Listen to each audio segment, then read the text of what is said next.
Yeah, hello all. Welcome to my video.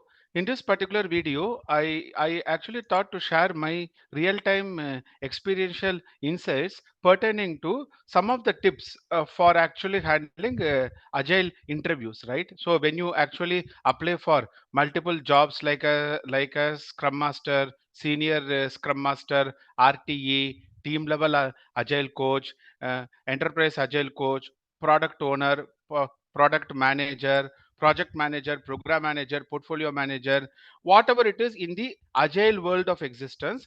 I just thought to share my real time experience, right? In terms of probably what are all the areas that you need to prepare yourself so that the probability of getting selected in the interview keeps increasing.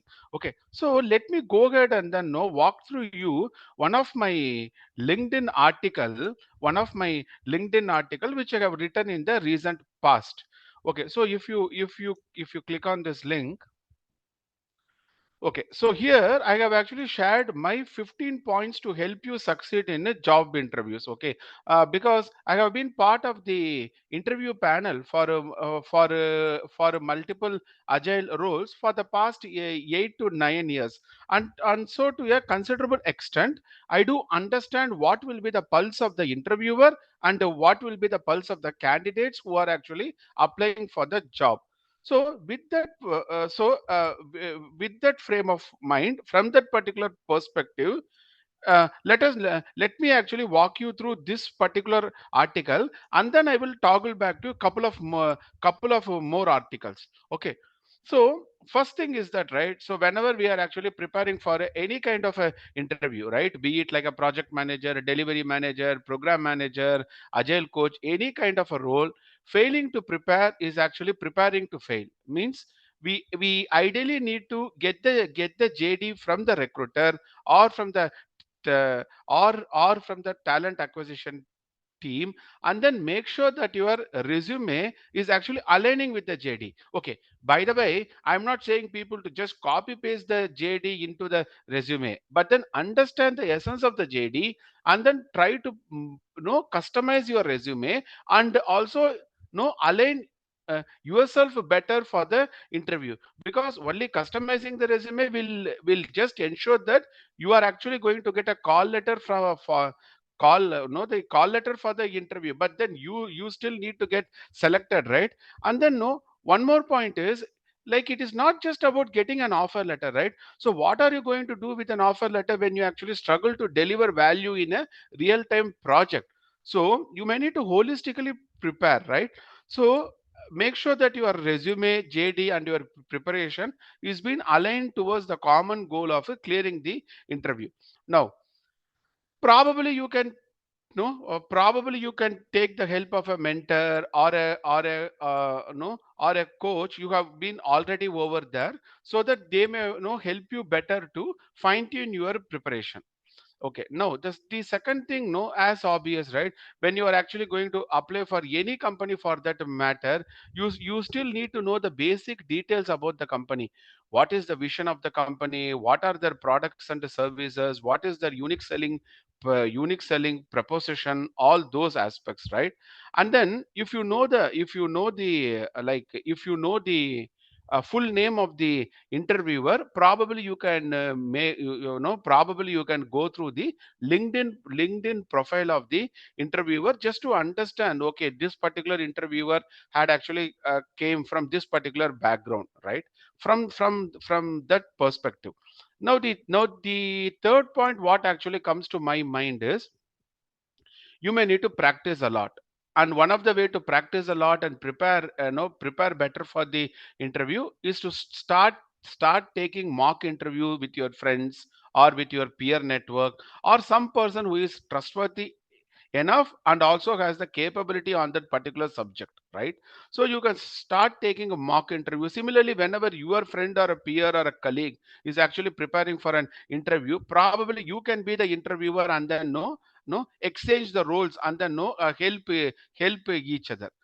So when you start taking mock interviews with your friends, the feedback or the comments from your friend circle, or your peers or colleagues, is actually going to give you a kind of a outside in approach to the entire landscape. Now, one of the things what I wanted to say is, whenever you are actually preparing for any kind of a interview, you may have something called as a primary roles and responsibilities and something called as a secondary roles, right? You may also need to prepare holistically. Say for example, right, one of the example which I have already quoted in this particular LinkedIn article is, whenever you are preparing for an agile transformation kind of a role, it is not enough if you only talk about agile, right? You also need to talk about the transformation part. So from that perspective, you may need to prepare on some of the supporting areas like, organization change management, digital transformation. Why? Because let's understand one thing. Nowadays, agile transformation is actually a small slice of the bigger cake called a digital transformation, or something called as a NWOW, new ways of working. So gone are the days you actually talk about your Scrum, Kanban, Safe, and then get multiple offer letters. Now actually companies have started thinking about organization change management, which is also called as a OCM. And if you take my own Agile Mentorship Program, I have different lesson plans pertaining to these particular topics. Okay, so probably people who are interested can actually connect with me offline. Okay, now the another important thing when it comes to answering any question in a interview is, don't be in a rush to answer the questions in an interview. You may need to take a 10-second pause. You may need to take a 15-second pause. So actually reflect on your thoughts, organize your thoughts, structureize your thoughts, and then present it. Don't start talking in the interview, then ask the interviewer to repeat the question, or paraphrase the question. And when in doubt, always ask the interviewer. No.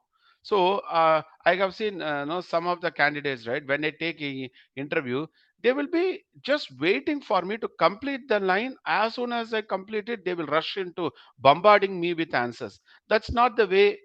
No, that is not a tra- trait of a person who is actually going to be, aspiring for a leadership roles. You may need to respond to questions. You should not react to the situation, right? So that particular pause is very important. You may take a 10 to 15-second pause, and then if you need more time, probably you can actually request the interviewer, can I take a minute to think? Simple and no, straight to the point. Now, the other area where you may need to focus is, what are all the value adds, or what are all the accomplishments that you have done till date? Okay, so if you take myself, if you go to my website, balajiagile.com, balajiagile.com, I have already furnished 14 to 15 accomplishments whatever I have done, probably at an account level, probably at an organization level, which is something apart from the normal BAU or a project activities, right? Because see, every guy, right, who actually comes for the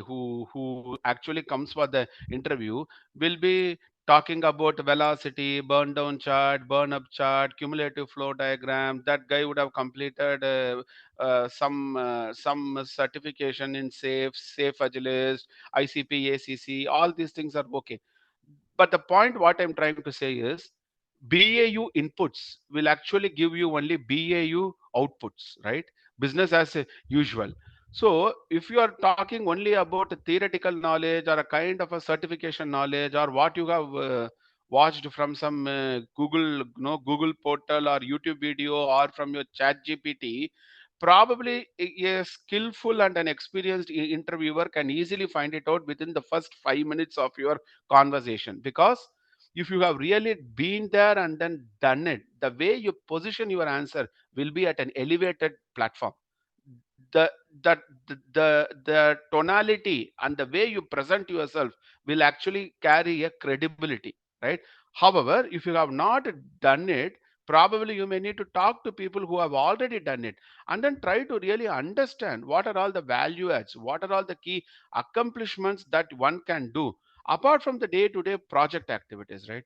See, many people have the aspiration to climb up the career ladder. Many people have the desire that I need 70 lakhs per annum package, 90 lakhs per annum package, 1 crore lakh, 1 crore per annum. But the point that we need to be kept in mind is, are we really deserving to get it, right? Many things we actually desire on the way of life, but are we really deserving? If I am okay, am I really eligible to the chair? Okay, it is not just filling the chair, right? It is actually fulfilling the position with the right person, both in terms of the mindset and both in terms of the capabilities. So so one of the areas where I suggest candidates to prepare for interviews in a better manner is, what are all the value adds, what are all the key accomplishments, probably at an account level, probably at a delivery unit level, or at a business unit level. You may need to document it, and you may need to also quantify the evidences of a success. Means what? For example, right, reduction in a cycle time by 10 percentage, pi after pi, reduction in a lead time by 15.5 percentage, release after release. So these are all some of the quantifications. Improvement in the csat score by 10 percentage quarter on quarter. So when I participate in the quarterly business review meetings, which we call as a QBR, these are all some of the things which we discuss over there. Of course, we do QBR only for premium clients or prestigious clients, not for all the clients. But still, I just wanted the people to start looking into what really happens in a QBR, and then try to pull some evidences of success from there, and then prepare holistically in the interview, right? Okay. Now, the seventh point which came to my mind is, do not tell anything. Do not tell anything which is going to really rub against the ego of the interviewer, right? Which is a common sensical. See, interview is not a place to really to show that you are the master of the subject. Absolutely no. Let me actually repeat it. Interview is not the place to showcase that you are the master of the subject. Then what for the interview is? Interview is a place to showcase that you are the best fitment for the position. Okay, so showcasing yourself as a master of the subject versus showcasing yourself as a fitment for the position, I think these two are different tracks altogether. Interviewer wanted to know, are you fit, are you capable, both in terms of the mindset, both in terms of the capabilities, competency for the given role which is mentioned in the JD. Interviewer is not really interested know about other aspects, right? So do not tell anything which rubs against the ego of the interviewer. Now some people may give a counter argument to this, but then what will happen? What will happen means, you may need to think of from the other side of the table. If you are the interviewer, and if one candidate comes and says something which is really, which is really going to hurt the ego of you, will you select the candidate? Honestly, most likely no.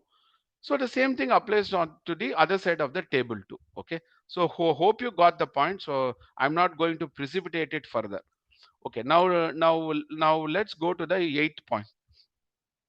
So whenever the interviewer, right, once you are done with the conversation, most likely the interviewer will be giving you a chance to ask a question at the end of the interview. So at that time, you may need to ask a question which makes utmost relevance to the context, right?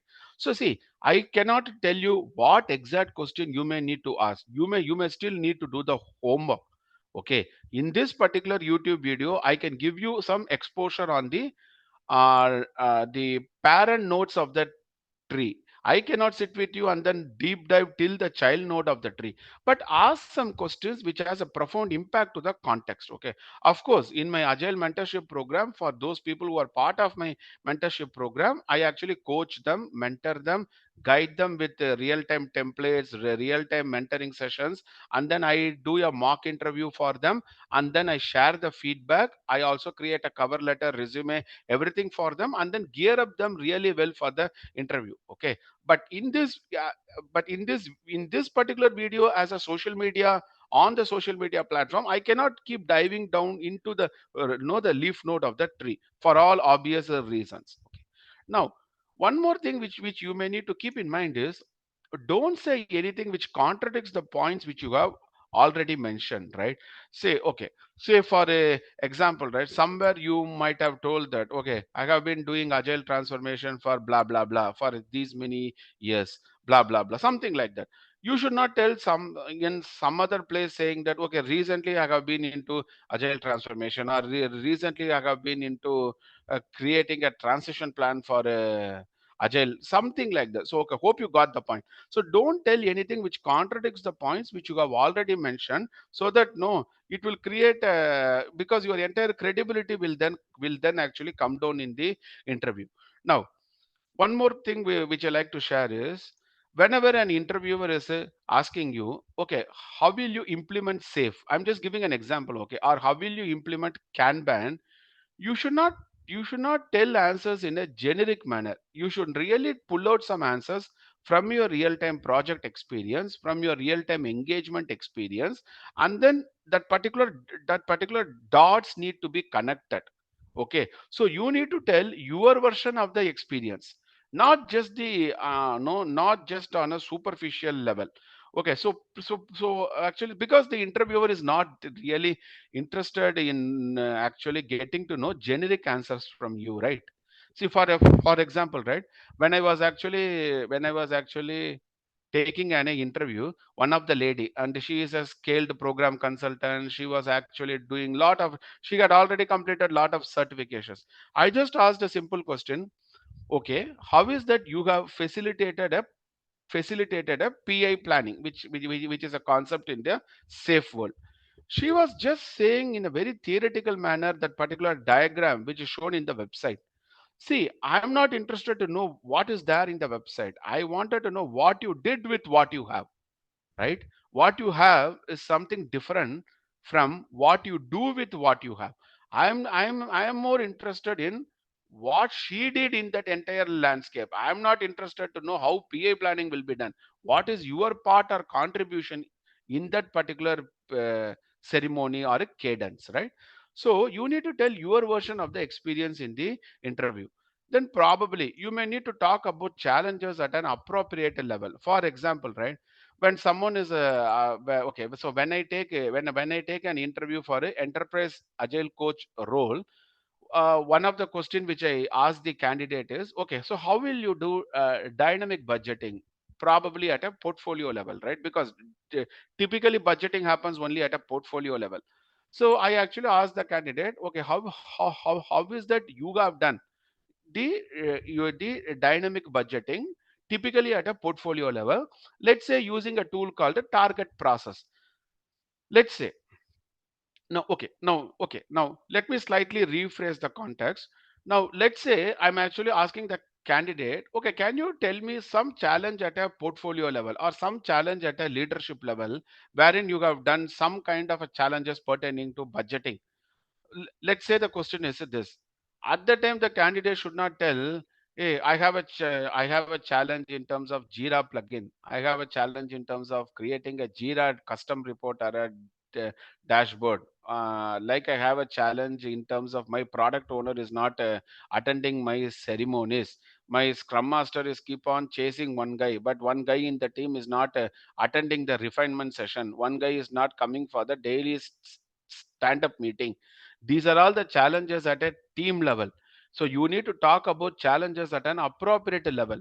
So now one some people ask me how to know the appropriate level. Look into the title of the JD. If the title of the JD says Enterprise Agile Coach, you should be talking about challenges in terms of dynamic budgeting, in terms of organization change management. You should not be talking about configuring a Jira plugin or some kind of a add-in or creating a JQL query kind of a challenges, right? So talk about challenges at an appropriate level.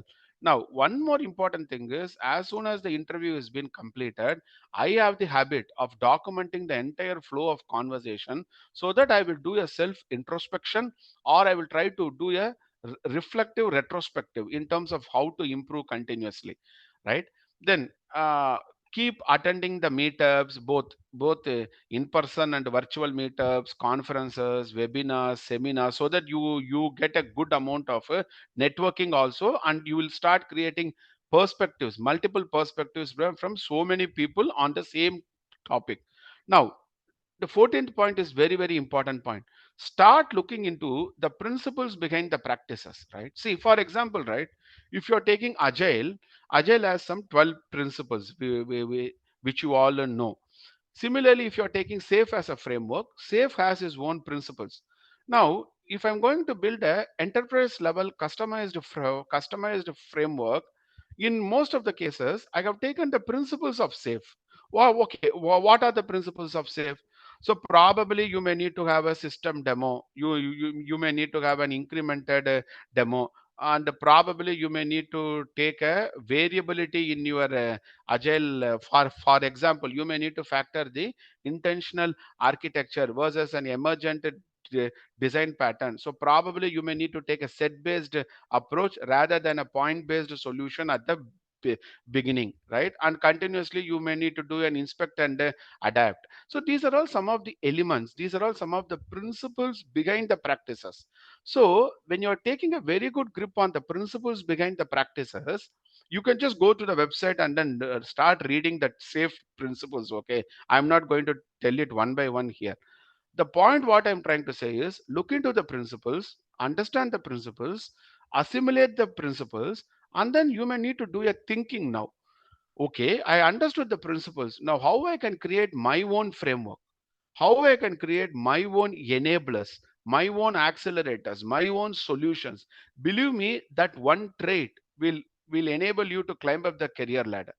If you're just doing what everyone else do, you will also get the same salary, you will also be in the same designation what everyone else does. Bigger the problem you solve, bigger the return for you, right? So bigger the problem I solve, the universe or the cosmos is actually going to give me back more, right?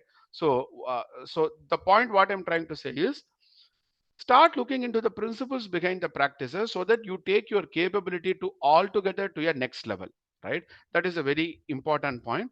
And the fifth point, as obvious, everything starts with a positive mindset, everything starts with a growth mindset, right? So particularly on the day of the interview, or rather 1 or 2 days before the interview itself, we may need to try to be more focused. Okay, at least till the time the interview is done, because me as a person, me to have some kind of a distractions here and there, but whenever a distraction happens, I actually try to close my eyes, sit in a meditative posture for 5 to t- 10 minutes, focus on my breathing, and then I try to calm my mind. And once I actually try to calm my mind, then probably I will come up with a to do list, and then I will start progressing for the day, because being busy is something different from being productive. Okay, you can be busy throughout the day, but at the end of the day, if you sit and think what are the top 5 things I have done in that day, most likely zero.